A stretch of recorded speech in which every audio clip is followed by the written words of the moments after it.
항상 사랑하고 존경하는 시청자 여러분 안녕하십니까? 하늘에서 재앙이 빗발친다. 데일리 재앙 브리핑입니다. 일본군 위안부 피해자 문제 해결에 앞장서온 위안부 피해자 이용수 할머니가 정의기억연대 이하 정의연의 후원금 사용처 등을 두고 지난 7일 기자회견에서 처음으로 문제를 제기한 뒤 이번에 더불어시민당의 비례대표로 국회의원에 당선된 윤미향 전 정의연 이사장, 윤 당선인과 폭로전 및 진실 공방을 벌였던 것은 다들 잘 아실 것입니다.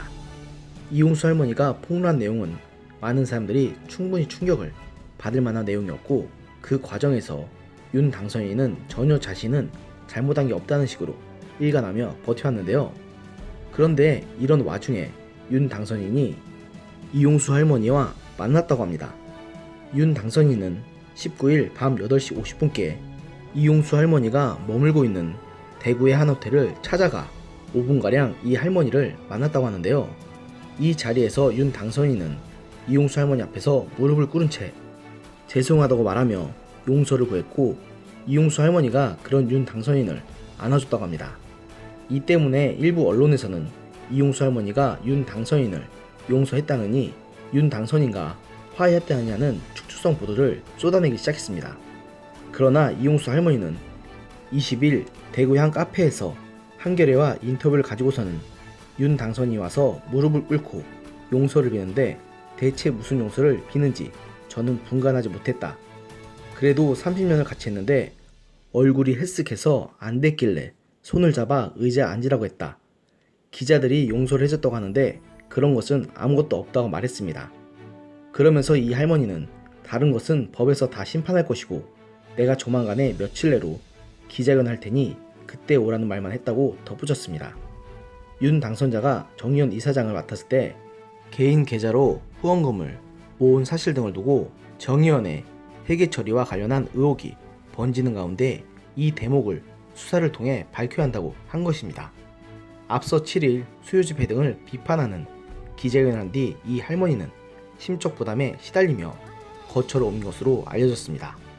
이 할머니는 이날 제가 죽지 못해 산다는 심경을 전한 것으로 알려졌습니다.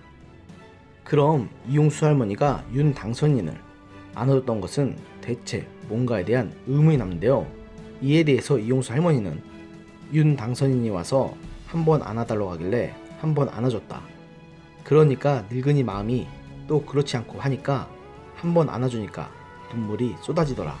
그것뿐이다 라고 말했습니다. 아마 윤 당선인에 대한 애증이 교차해서 그러신 게 아닐까 하는 생각이 듭니다.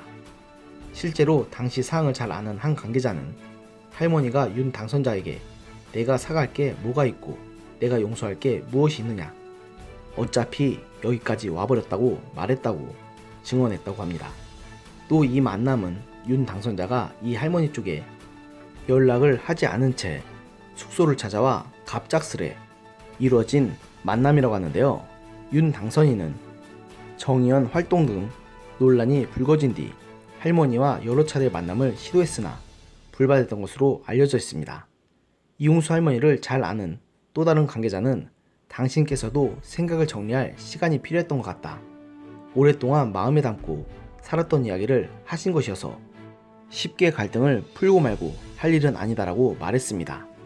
이용수 할머니는 오는 25일 다시 기자회견을 열어 윤 당선자와 정의연 관련 논란에 대한 입장을 밝힐 예정인데요.